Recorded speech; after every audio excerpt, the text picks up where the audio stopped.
Dice, para poder formar la voz pasiva, necesitamos forzosamente de un verbo to be y de un verbo en pasado participio. Forzosamente. Si no, no sería voz pasiva.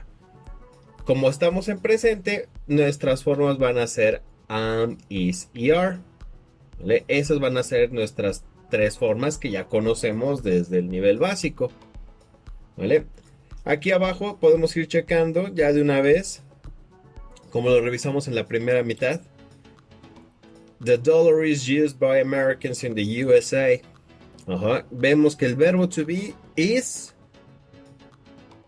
y el verbo used está en pasado participio, entonces cumplimos con nuestro primer punto.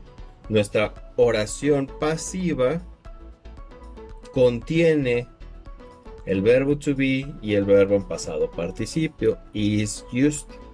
Ajá. Entonces hasta ahí ya tenemos la primera parte. Número 2, dice aquí,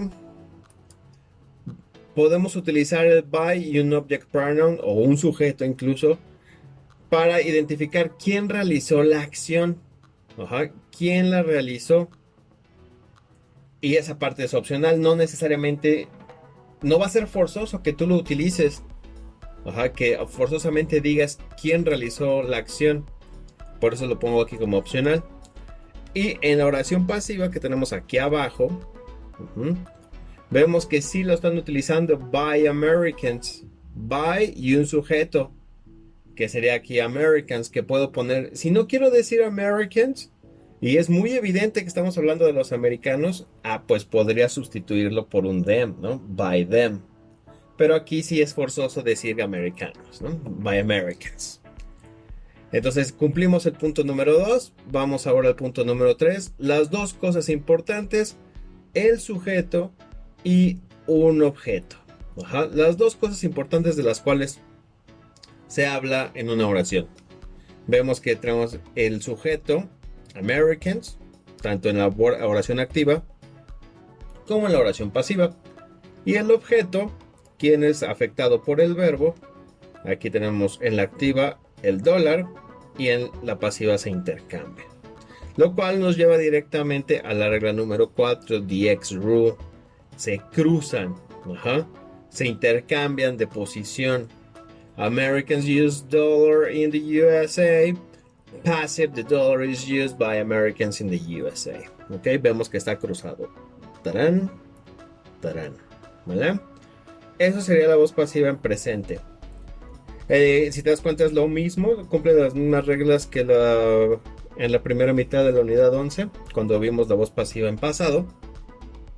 Aquí la única diferencia es que la voz pasiva en presente debe tener am, is y are, ¿vale? Porque estamos hablando en presente.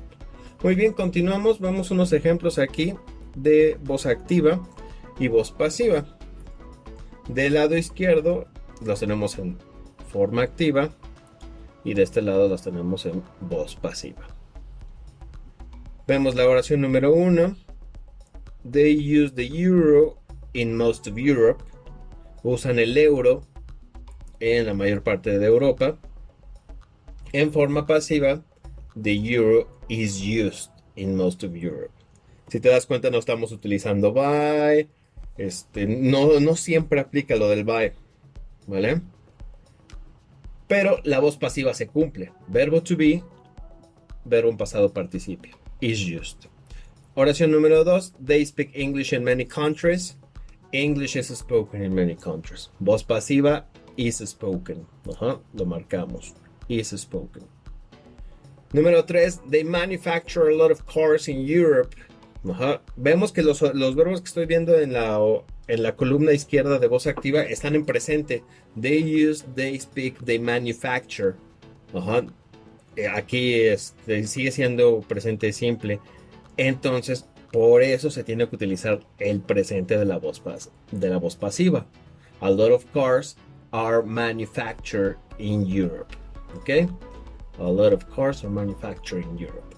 La última oración, quise poner un ejemplo con tercera persona para que identifiques que es presente simple. She wears different shoes every day.